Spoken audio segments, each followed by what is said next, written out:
Oh, hey Jarrett. Didn't know you were there getting ready to film or whatever. I didn't hear the beep at all. Guys, I've got some awesome news, and Jarrett was so excited that he was like, I want to come out film.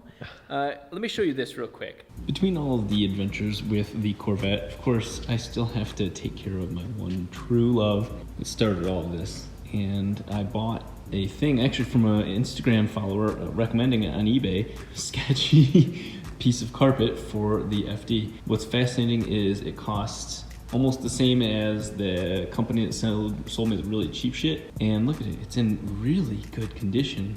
I'm gonna vacuum it. It wasn't even vacuumed. And like I said, it was in excellent condition. That really looks almost brand new, at least to me, especially on the passenger, which is now my driver's side. I took the air compressor, and while the air compressor was running with the little nozzle, I sucked up all the extra dust in there because I don't have a steam cleaner. And you kind of see some of the indentations from that, but oh my god, this thing just keeps cleaning up nicer and nicer. They didn't even bother to do that. They could have sold it for way more. This basically starts the kind of behind the scenes of restoring three-rotor back to all of its glory. Of course, that's what all of that is about next. This is OEM carpet for an FD. Interesting enough, this is where both seats go.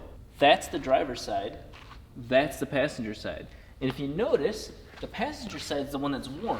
You know, it's got like, whatever, there was a rug here, I'm assuming, and the person's foot's there. You know what that means? This was definitely driven wrong. It was a right-hand drive car. And so this must have came from a JDM vehicle. Regardless, the driver's side's pristine, even the passenger side is pretty damn good. This is after all the cleaning I just did. This is infinitely better than the crap that we got from that company that tried fitting in a mold or whatever they did. It was poor. It was a very poor product. I couldn't even guarantee that their $900 product would even get close to how quality this is. I mean, look at this. These sort of things are already cut out, obviously, but this was going to be a pain in the ass trying to take this aftermarket stuff. They don't make any of these holes, none of this, and you're supposed to like pick it up and try and cut it. Nah, we're going to use OEM carpet here. What we're gonna do is I'm gonna start snaking everything back out and up, take everything out, and then slide this in. There's still some structural issues with this car, but they're underneath the seat.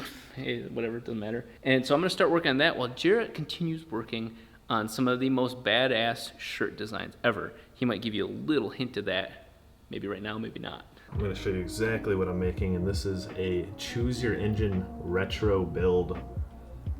Check that out. It's video game style, so there'll be a 2JZ, 13B, and an LS. I'm gonna continue working on this, and it's just, everything else is getting all the love. There's nothing wrong with this car other than the engine's blue, but that's it. I'm gonna get the interior, the whole inside, fixed, finished up, and treat her the way she's been treating me. Round 2, fight. Hey guys! I just went through and put all of the under seat padding back into the car. I'm gonna take the last of this over here. You probably don't have the best view, but it's better than no view at all. There's some padding left on the car and over the transmission hump. I'm gonna pull that off because that actually comes with this new one. So now, I'm pretty much ready to just put the carpet in because I'm gonna leave the carpet in but not fully finished, so I can run wires up around and make what I want work.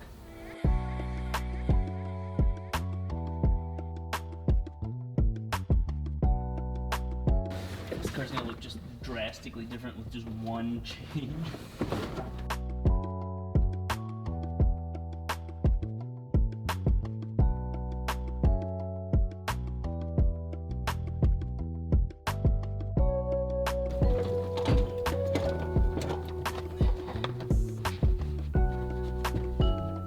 Well, that absolutely confirms that it is right-hand drive carpet because of the parking brake right there.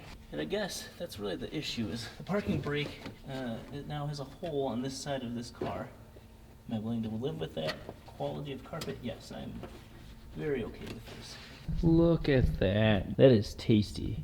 And I don't even say tasty. That is not a word I use in my normal list of acronyms or adjectives. So, like I said, the only issue here is the fact that I do not have a right-hand drive parking brake. So that's the hole that you're gonna have to deal with if you make this swap. But look, you can really see the quality of carpet. That's the worst spot right there. And that's super acceptable to me. Just instantly the car looks like, oh my god, it's restored. Oh, I'm gonna have to cut a hole for the parking brake on this side. So worth it. Seats go in, dashboard goes in, rear bins go in. You're really not gonna see much carpet at all, but it is going to look right. Hey, dude. Hey. Hey, how's it going? Random. Dude, you want to see give me a good reaction to the carpet? Okay. Yeah, let's take a look. I'm totally putting you on the spot. It's so not what you thought it was gonna be. Carpet. Dude. Holy smokes. Dude, that looks sick. Yeah. Come on, you gotta give me more. Work with me on this. Yeah, okay. Dude. What do you think, Jarrett? Oh, dude, oh my god, that's nuts. Oh, shit. Wow. I know. How'd you get it to look that good? I know. Only thing I was just showing the audience is everything works except for left-hand to right-hand drive. Parking brake right there. They cut a hole for the parking brake on that side, and this side doesn't have it. No, it looks good. It honestly looks amazing, and of course, you're gonna see like a fraction of it because the seat goes in, mats, the dashboard, the whole center console, the rear things. I was kind of like losing hope with this car, but as soon as the carpet's in there, it's like, yes. Wow, it actually. I made a comment about that too. It's like, oh my god, it's being restored. Well, with one simple movement of the battery from here to there, it very clearly shows that I need to clean my act up back here. That battery is just sitting so much lower. It's in one of the bins. The bin obviously will have to get cut to make that work, but it just looks right.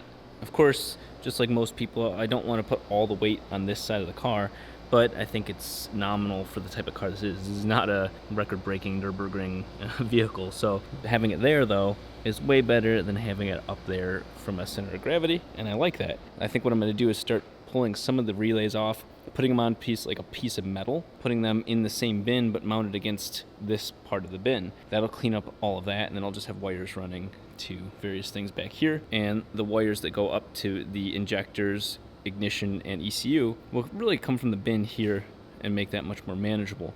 Finally, the grounds, which has always been a eyesight, sore for sore eyes, a sight for sore eyes, is really cleaning up the grounds again, simplifying and shortening the distance from there to the engine bay.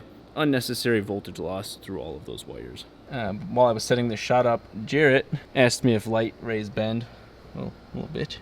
You think you're funny? You think you're funny? So it's dark here, guys. Okay, you just deal with that. Underneath this padding in this bin behind the driver's seat that doesn't exist, I'm gonna cut a hole through that metal to feed my power line through. And it's that one right back there, because right now we're gaining an extra about 6 feet on the power line. That's a double-aught gauge wire. Same thing on the power line, is that back when it was over there, that was an extra 6 feet, so it's 12 feet longer loop. And you can imagine it takes both the ground and the power to make magic happen. So that starter had an extra 12 feet of wire to reduce its amperage, reduce its power draw, all that stuff. This is definitely going to help with starting the car much more efficiently. Like I said, that wire definitely needs to get shortened. It already goes right through here anyway. I'll bring it up and then into the bin on the battery. And just like that, with a way too large of hole saw and insane amount of torque, there is an improperly cut hole. The problem was I started it, and you can see the first one's right there. I cut into a section that actually has a reinforcement piece underneath it. So there, you can see a better angle right there. I was purposely careful to not cut the brake lines, or I don't know if it's fuel or brake, one of the two. That did not get cut in the process. The ground wire is gonna run straight through there. This is a little disheartening. That hole is 1.5 inches in diameter. To account for the crimped end on that cable. It's a double-aught gauge cable. Everything needs wider. It's almost 1 inch exactly width. The problem is the hole that is on that was made before the cable was crimped. So take a look at this. Is just designed for the width of the diameter of the cable, not that piece right there. So I can't unfeed this through there. See? Which means I have to cut it. And by that I mean I cut the cable and then recrimp it, because I've got all that equipment. but I made such a big hole to accommodate for this with tolerance for like a rubber grommet, and it's way too big. But hey, you know what? It's serviceable in the future. Now knowing that I'm gonna be taking all of these relays and putting them in the bin with the battery, that's brought my attention to the bins itself. That's gonna be this one right here. It's got a nice little kind of latching mechanism. I want to keep all of that, obviously, for the interior, so it needs to be clean. But the issue is that's not going to exist anymore. There's just no way that, especially with accessibility, the battery itself definitely isn't going to fit.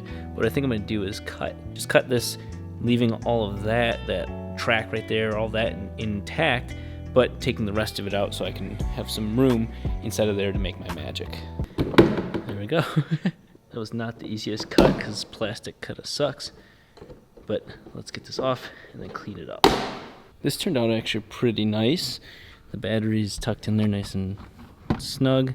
Cleaned it all up, and there we go. What I'm gonna work on next, I pulled all of the self-tapping screws out, so I'm gonna take all of this, mount it to like a piece of metal, I guess. I'm gonna tuck it into either this or that cubby hole and isolate it from the rest of the world so it doesn't short out. Snake it either from back here or over here and along there over to where the wiring harness and basically engine power goes, and then we'll make it removable so that it's all good. That I'm gonna have to figure out as I go which one of these bins is gonna be in. I'm gonna try and keep that bin open for being able to put shit into it, so I'm gonna try and get it all into here.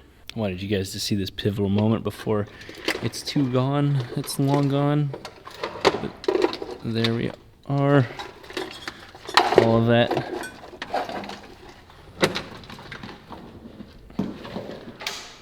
That has been in the car since I've first owned it. Looks like a spinal cord. I'm about to finish up what I think is an amazing step forward on this car. So I want to give you a recap of everything that's being done. The carpet is in, it's right-hand drive. I was gonna say the e-brake, but it's actually latch for this. It needs to be moved to that side, and we got a chunk missing out of there. Totally worth it. I then cleaned up all of the relays and the rat's nest that I created in the back here, and that's all going on a metal board, and it's sitting behind Jared at the moment. But that's gonna go on a metal board and go into the bin where the battery is now at, lowering the center of gravity and putting all of that towards the center of the car. And oh my God, just looking at this makes it look like it's a car again. My goal is to get a piece of carpet, the carpet that used to go back here, put that in there, cut a hole, cut another notch, and then man, this car's gonna look like a real car. As you can tell, all of that right there is what I'm working on off camera between this and the next video, because that is absolutely horrendous. That's the stock wiring with a million different wires that are no longer necessary, and 2 of them touched once and shorted the entire car out. So I pulled all of the frayed wires back, snipped them like I need to do with my vasectomy so I don't ever have kids, so I can keep focusing on cars and keep giving you guys good videos. So this is the project that gets worked on between those two. And that's exactly what is happening now.